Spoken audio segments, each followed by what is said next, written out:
Arch came in here with a smile on your face. Is that a good thing? What'd you see out there?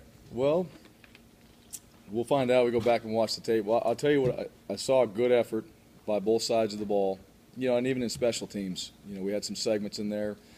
I thought Dan kicked the ball well. I thought Sean kicked the ball well tonight, so we were productive in special teams. Good. There were some touchdowns and there were some 3-and-outs. There was turnovers by the defense. So, a scrimmage that's got a lot of teaching moments in it. But overall, the guys up to this point, we've had really good effort in practice. I think we've worked hard in practice. Today was good to get out there and let some of that anxiety of a game situation kind of set in, and then learned how to handle it. Some handled it well, some have to handle it better, and that's what it's all about. We're in that learning process right now of leading into the first game. What do you think you learned about your team in the first scrimmage after practice of the week? Well, I think some of the, you look at it and some of the things that happen in the game, situations, and some of the base stuff that these coaches are coaching these guys up, some of the discipline that they have to have out there within the schemes. And then ultimately when you are out there and you're on the stage, it's that performance and there's some anxiety that goes along with it. Well, that all comes through preparation. And I think what guys come out of this with is, I'm running hard, I'm lifting hard, I'm hitting hard, I'm doing all those things. Okay, now I've got to continue to prepare even harder. I want to know I know in those situations. Not think I know, but know I know in those situations. And when you're able to do that, you feel confident. When you feel confident, now you're really playing with all your abilities. And that's what scrimmages are all about. You put them in situations that are difficult. You raise that anxiety level, and you test the preparation that they've done throughout these practices. And you walk out of there, and it's not ever perfect, not one time. And there's a lot to come back and go, okay, let's revisit this, and all those teaching moments of really actually doing it and having it happen to you, that really, I think, sets that tone for the next half of practices that we go into of, okay, I really need to know this stuff at this point. Anybody that caught your eye tonight, and then I think you said earlier in the spring that maybe the first scrimmage is really where you start sorting out your depth chart. So how important is this one tonight? It's huge. It really is. We got to have, a better lineup than a pecking order. When you come out of practice 8, you need to start really working some guys in there. Is it finalized? No, but we'll be into putting together guys as far as who we think is going to roll out there more now than we did before the scrimmage. As far as the scrimmage went, I thought there were some good things.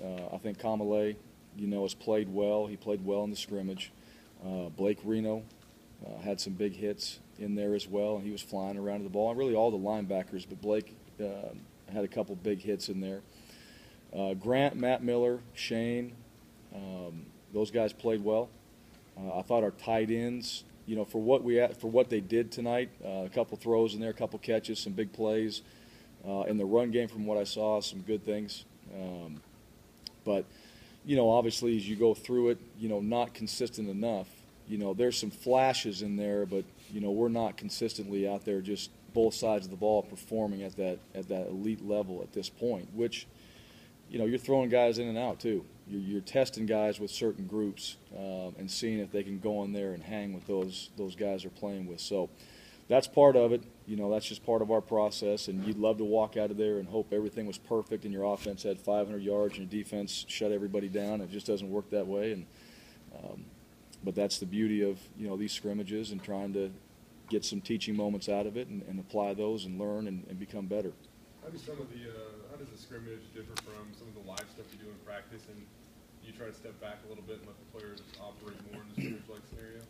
Yeah, in practices, I think in practices it's pretty intense, and I think I'm pretty intense in practice, because you want to elevate that anxiety level.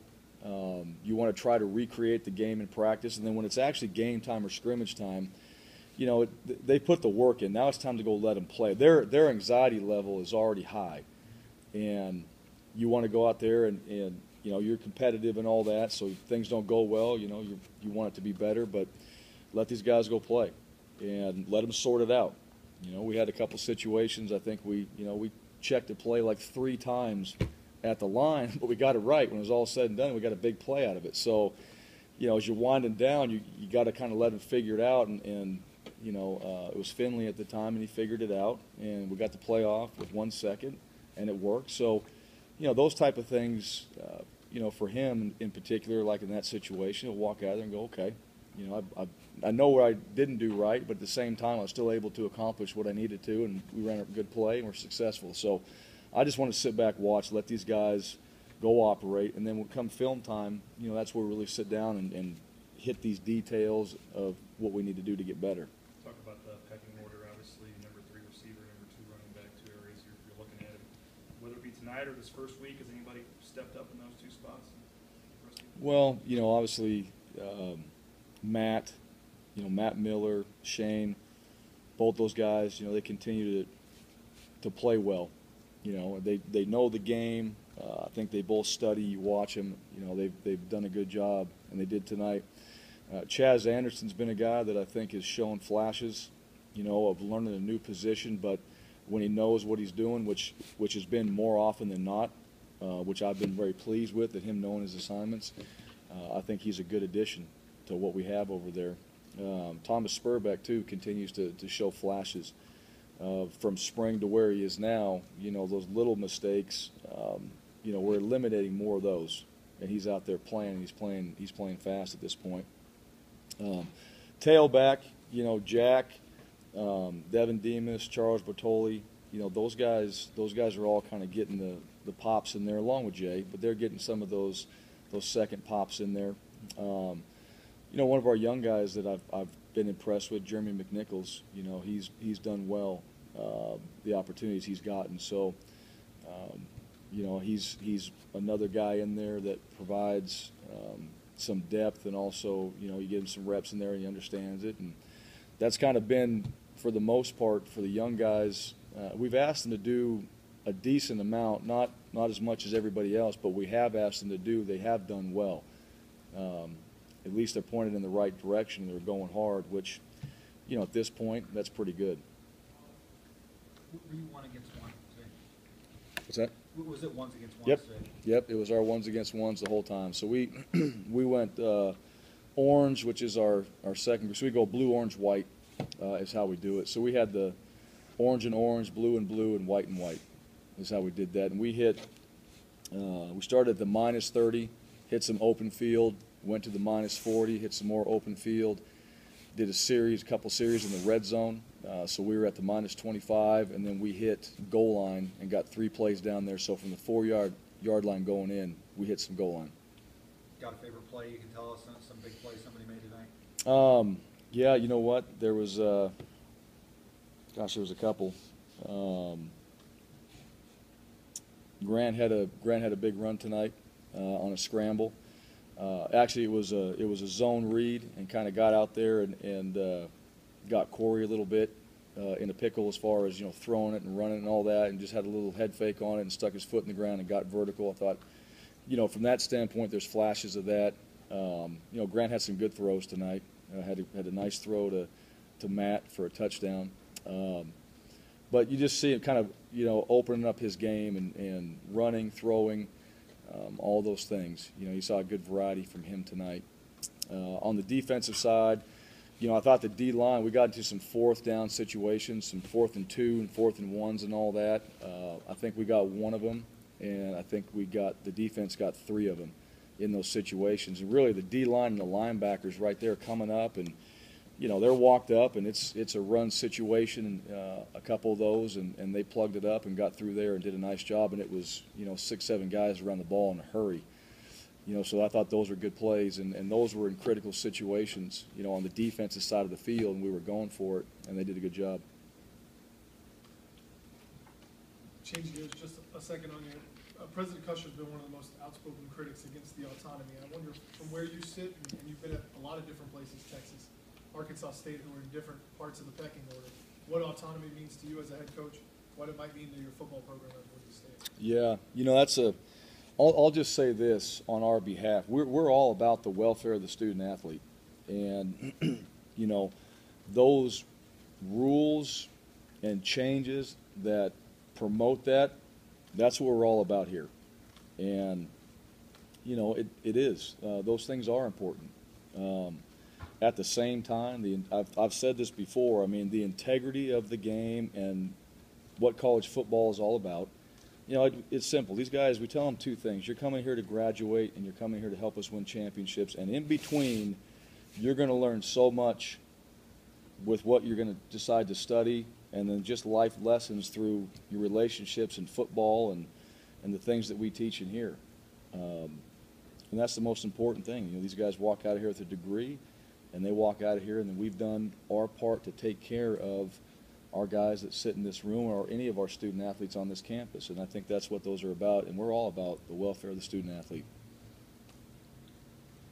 Can you give us an injury report through the first week? Anything that's happened there? No, I mean, there's a couple dings in there. Nothing major at this point. You know, we'll see where we're at the end of this scrimmage here.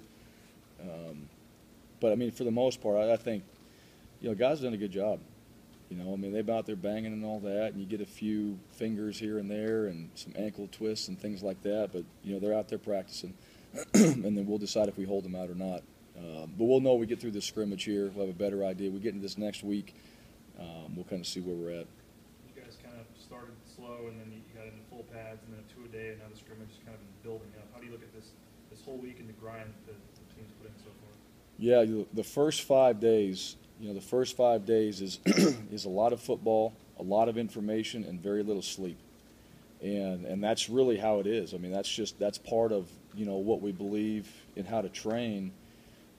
And we start to back off a little bit, not from an informational standpoint, but there's a little bit more time in between meetings and practice and all that. There's a little bit of rest time. And, you know, like this morning, the guys got up a little bit later, had a brunch, came over here, had a walkthrough, and then, you know, had time to kind of recover before they scrimmaged. We'll have a practice tomorrow night, so we'll have some time tomorrow. They'll have a run and a lift, but they'll recover, and then they come back out to practice, followed by another 2-a-day. So I think it's been good. I think we've pushed to that point where, you know, mental fatigue and body fatigue hits, and then we backed off, give time to recover, and then we go back and do it again, and then we start to fine-tune, you know, after that second scrimmage, really the game plan, and now it's about getting yourself prepared for playing at that point. Is there somebody or some bodies that maybe where they left off in the spring to what they've done over the summer that caught your eye and seen, wow, they really improved a lot? Well, that'd be a lot of them. To be quite honest with you, I mean, to pinpoint one of them, I think it's been in a group. I think the whole entire group, in my opinion, has improved. They're just, you know, you look at them, they're bigger, they're stronger, and when you watch practices and we get in those team periods, they're striking, they're hitting, and guys on both sides of the ball, they're getting hit, you know, and it looks different than it was in spring. I mean, even tonight, you know, the type of hits the guys were laying out there and the ones the guys were taking were different, and then the reaction, you know, getting the ball in their hands for an offensive guy and making a guy miss, first guy miss, and then getting upfield, you know, there's a little bit more quickness to them. There's a little bit more, and it's part of the time. I mean, spring ball compared to leading into a season is different, you know, so their mindset's different. But physically, I think summer they worked hard. I think they did a good job in the PRPs, and that's really showing up. So from a practice standpoint, other than we just have to become smarter at what we do, we got to be, you know, a smarter football team overall. The effort, the physicalness, and all that, it's there. Coach, is there a side of the ball that, you know, seems a little bit more ahead of the other at this point, or are they all coming along pretty much the same? Yeah, there is. Special teams. Just kidding. I was hoping somebody'd ask that. Huh? Yeah. Back and forth. You know, the defense, I do like what our defense is doing. I think we have a large volume on offense going in. But I think our defense has been more consistent in practices. And I don't think that's uncommon. I think that's where we need to be at this point as far as what, you know, we've done from the defensive side and what we've done from an offensive side. And so, you know, that needs to even itself out here this next week. Yeah, and it will. I mean, the amount of install, the information, all right, that starts to tailor off now at this point, and these guys start to hone in because we threw it all at them in a hurry. And so, you know, we'll start to fine-tune that, and we'll do some things in practice too where it's not going to be, you know, always just, you know, our offense versus our defense. We're going to have to do some things in there too, so we start preparing each other, all right, for some things that we're going to see and specific looks that we want to get. And that's going to help both sides of the ball, you know, really fine-tune what they're doing schematically. You talked last time about the importance of unity in fall camp and building that, and looks like from Twitter you guys are doing Bronco Olympics still. Oh, yeah. What kind of things have you done in that way?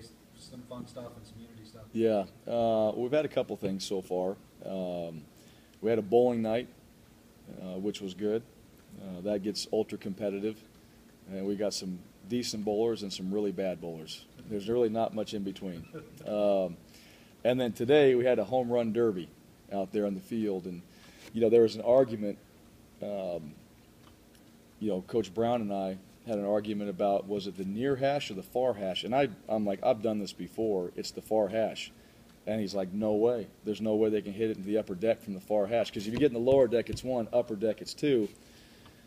Well, about three guys into it, Deuce comes out there and he smashes 3 in the upper deck. And answer's right there. Problem solved. Far hash.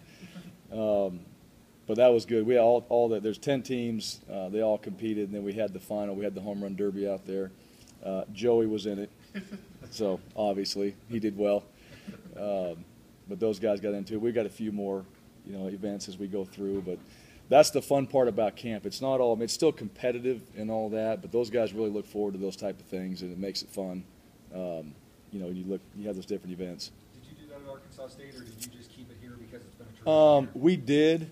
You know, not to this same degree. We kind of introduced it. You know, we introduced unity was more of what we did. We did have, you know, similar things, similar events there as well. Maybe not to this degree, but that was the start of it. And I think that's we did some of that at Texas, too. My first year at Texas when I got there, and felt like that was really important for us to do at that time. So it's something that the guys enjoy. And it's something that we enjoy as coaches. It kind of breaks up the monotony of camp. At the same time, it still gets, you know, it's sometimes even more competitive, you know, when you get in this room here. It's a lot of fun. I wonder just a little more insight on the position switch for Chaz Anderson. Mm-hmm. And when did that kind of take place, and why you feel like he would do better on the offensive side of the ball? Well, you know, he played receiver in high school, you know, and so you got a chance to, you know, you're getting to know these guys. You kind of, obviously, you talk to them, you're around them, you watch them perform, you watch them lift and all that. Sometimes you pop on an old highlight tape, you know, to kind of see where they're at, you know, what they did in high school. He played wide receiver. I think he did a good job playing wide receiver. I think we needed he's got speed. I think we needed that in that room there. When I talked to him, I think it was something that he was excited about. And ultimately, I mean, I think that was the final straw, really, is, you know, do you want to do this? Yeah. And he's been a guy, I mean, you go walk down the hallway up there, he's in that room, he's studying, it's starting to show up. I mean, tonight, I don't know how many balls he caught, but the ones he did, he made something happen with it. You know, it wasn't just a catch and hit. I mean, he made a guy miss, and he was upfield. I don't know how many yards he got total, but he's been a good addition. And I think he's enjoying it. I think he likes it. We like having him out there. And so, you know, coming out of spring, that was just a better position for him to come contribute to our team right away. He wanted to do it, and we needed him to do it. When you guys got here, you kind of all got in the room and built this offense together, you know, and threw the ideas out there. You've kind of been progressing, and this is one of the first chances, I guess, at least this fall, to kind of see the product out there. How do you feel just about not necessarily how it worked today, but just the schemes and the philosophy you guys have on offense after the first week and seeing this tonight? I like the philosophy. I like the schemes. Personally, you know, I want to see everything on offense be perfect. You know, and that's just my nature. And it's not going to be like that. It wasn't tonight. But I do know that the things that we have in place are the right things. That we have the variety that we need. And then now it's a matter of we got to get the right guys in the right position. It's also a matter of those guys in those positions executing those plays as well. But I like what we're teaching. I like how we're teaching it, how Coach Sanford's, put this install together. And it's been a load. I mean, it's been a bear on these guys, which I also like that too, because I know we're still trying to figure out what all fits in some areas, and then we'll pull the best stuff out, and we'll have that, going in the beginning of the season and reintroduce something that we touched on in fall camp, maybe game 4. So I think the formula, how guys are doing and how our offensive coaches are teaching it, has been good. When was the last time we get to talk to you before the next scrimmage that everybody gets to come to? Kind of using the spring scrimmage as a measuring bar. Heard a lot about shifts in motions. Didn't see a ton of shifts in motions there. How much of a preview do you think this next scrimmage is going to be? Yeah, we'll see. It's I mean, we actually had quite a bit in tonight, movement-wise and all that. In the spring, it was there. We weren't very good at it. I'll say that. We're better at it now. But we'll have some, it's an open scrimmage. Is everything we did tonight, going to show, or everything we do in practice going to show up in that scrimmage? No, because it's an open scrimmage. But we still have to get better. So there's that fine line as a coach. How much do you do and show compared to, hey, we still not where we need to be. We have to improve. So we'll tweak it, and you'll see enough. Let me say that. You'll see enough of it. Will you see the total package? No, not at that point. Been writing about the assistants. You've got another 8 or 10 people around your support staff that you brought in, and a lot of them with ties. But what were you looking for with that staff that you brought in supporting you? And then also, can you tell us a little bit about Brian Wilkinson, because he's probably the one guy that nobody around here knows anything about. Yeah, you guys might not. Everybody else in here knows who he is. He's the guy you go to. He's the man that gets things done. So the players know him as Wilkie. All right, and he actually he communicates it with them, the most, what they need to be doing. He and Brad LaRondo, but I mean, just that from an operation standpoint, I mean, guys aren't coaching on the field, but their jobs are equally as important. We're talking about taking care of our players, number one. All right, where these guys and all those little things that come up, with. I mean, if it's parking, it's class, it's schedule, whatever those little things are and all that, these guys are really heading that off, and they're always, for the most part, we've stayed ahead of the curve, of making sure that, we're not getting into any situations and all that, and that's what these guys do along with recruiting. They're putting together recruiting, they're putting together social media plans, putting together internal plans for recruiting, keeping all the coaches on schedule about who's coming, what guys need to have, and so on. So I can't say enough about the importance of what they do, which is a lot. And sometimes, it reminds me of my first job. It was like duties as assigned, is how it is some days, and and that they're prepared to do it. And some guy's job might to do this, and he's not there. Well, guess what? It falls on the next guy, and they're able to get it done. They complement each other. Wilkie in particular. Funny story. He was at Wyoming when I was at Texas, and he calls me of all people about where they should stay in Austin for their team, and I'm like, I don't do that, right? I'm on the phone going, I coach the offense here. I'm like, you have to talk to somebody else. So that was our first introduction, and I saw him at the game. We played Wyoming, and he came and introduced himself, and he was at Cal and worked with a guy, Mike McHugh.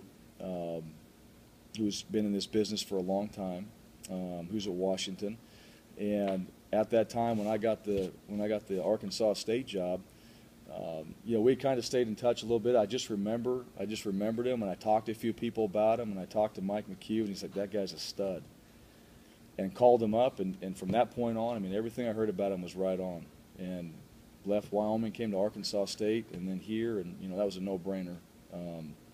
And he's just done a great job. Our kids love him. He keeps them in check. He really helps me out a ton, with organization and scheduling and different things that come up. So I can't say enough about he and and Brad, both those guys, what they do for us. Looking at the scrimmage on Friday, what do you want to see improve the most from tonight? Just our knowledge. I mean, I talked to these guys tonight. I want to see us communicating with confidence. which we should at that point too, because we'll have played more together, you know, up to that point. But just cutting it loose and not really necessarily from a physical standpoint. I think we've done that, but just cutting it loose and playing, you know. So getting back to know you know. I mean, that's really where we need to be at that point. Hey, you know.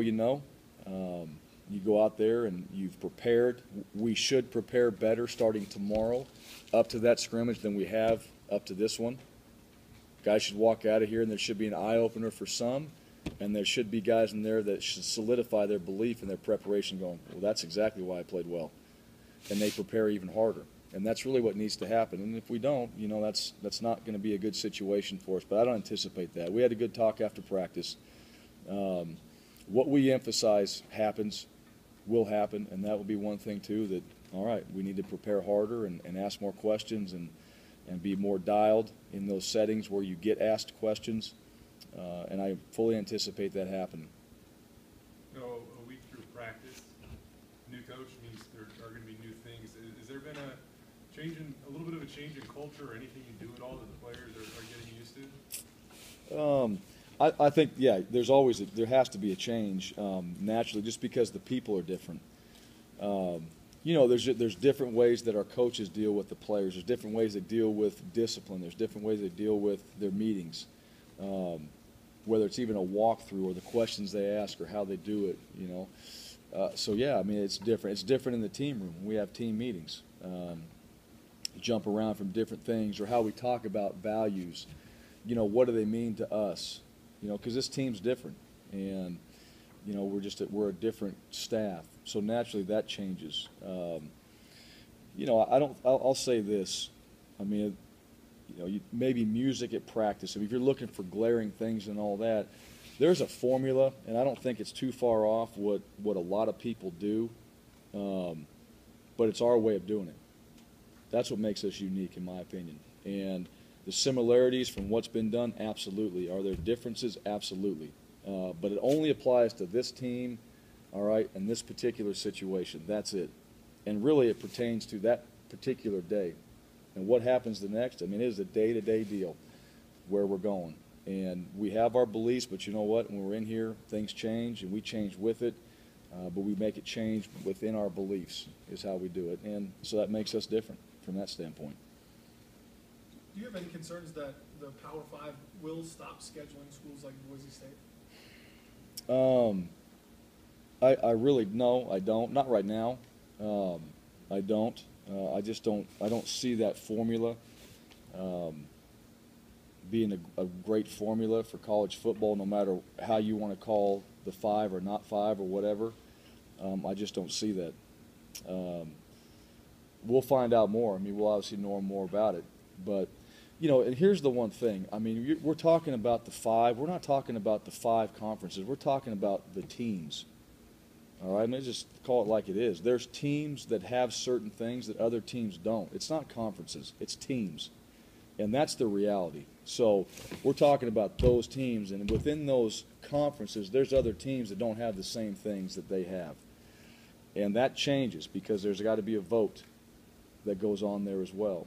I'm not, you know, completely dialed on everything with the rules and all that.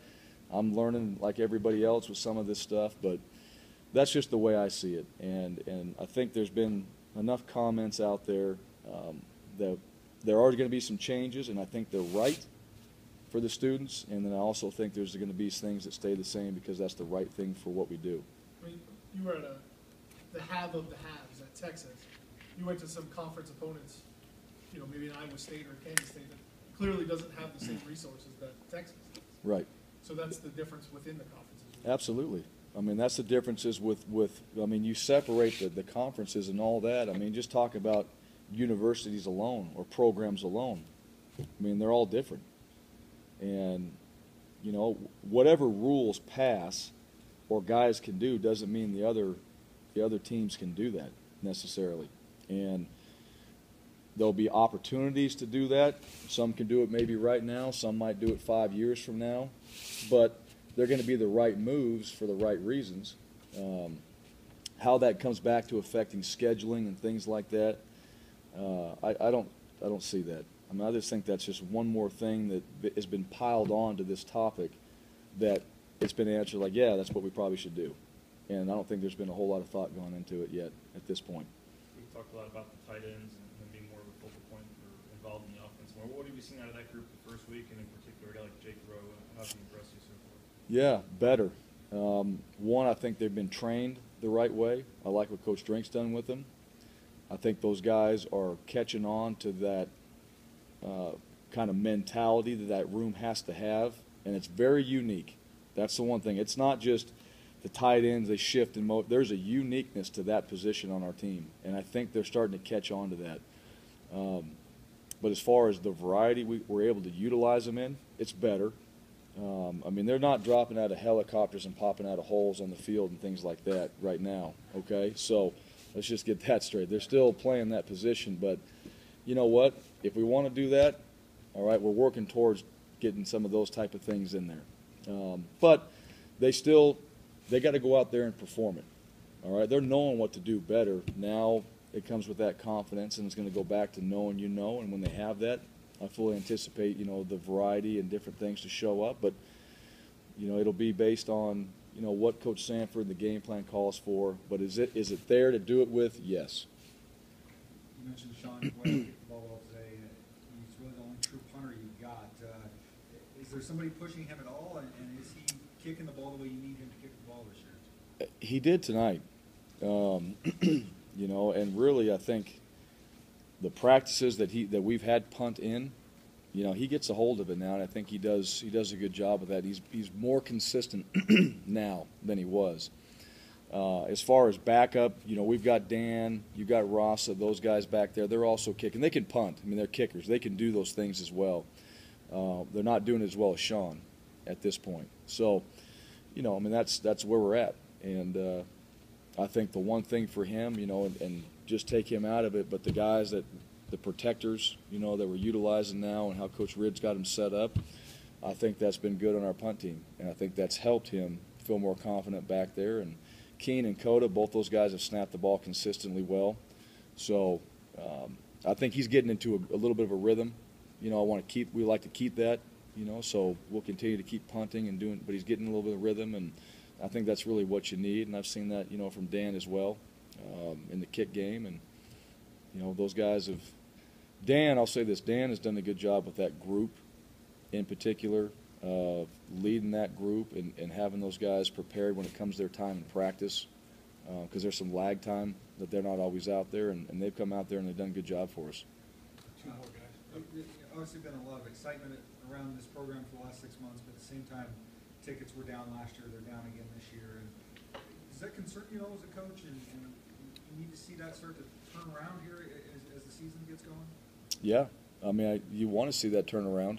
I think, that's very important to us, and we've done things, from this department in particular, getting posters out.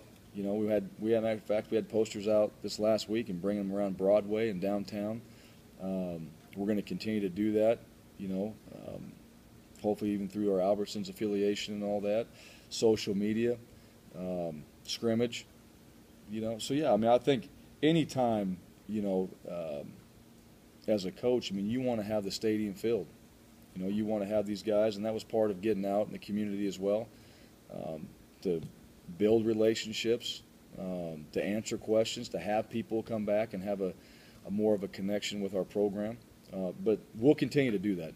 That's how important it is for us, and we'll continue that. And I think that will show up. I know Bronco Nation. I know that they'll show up. I know they want to be out there for us. They'll be out there September 6th. I fully anticipate that. We'll have a packed house. Colorado State comes rolling in. All right, we'll be ready to rock and roll at that time, and I'd anticipate it from that point on. But we'll continue that, and yes, I do want to see this place filled up. We have one of the best venues in college football. We have one of the best fan bases in college football, and that needs to show each and every game. And I fully anticipate Bronco Nation accepting that and coming out there and being a part of it. It's important to them as it is important to us. It sounds like Dylan Sumner Gardner is going to play this year. Have you guys made firm decisions on any of the other true freshmen as far as knowing that they're going to have to play? No, and Dylan, it's firm. Is it 1,000%? I mean, pretty close. all right? But, you know, there's always, I mean, until he actually steps out there, I'm not going to say completely, but he's planning on playing, and we're planning on playing. And other freshmen right now, no. I mean, there's no one at this point right now that we're sitting back and just saying that's a for sure deal. We have still a lot more camp to go to get to that game. It could completely change at that point. So, but Dylan, you know, I mean, here's the one thing. Again, you know, the thing about freshmen, let me explain this. All right, the guys come in here, they're talented, they're new, it's exciting, and you still need to slow cook these guys a little bit, and you have to microwave them and get them out there and play. All right, you're asking a lot from a young guy, and I'm not talking physically, I'm talking mentally, and I'm talking about being able to play football, go to school, live life, be on your own really for the first time, and handle that and play in front of 37,000, 80,000, and perform and have media and all this other attention around you as an 18-year-old. And there's a lot to that.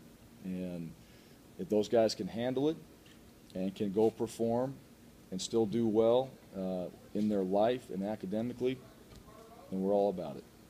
And so there's a lot more that goes into making sure they're successful overall than just playing. Good? Okay, thank you guys. I wanted to ask one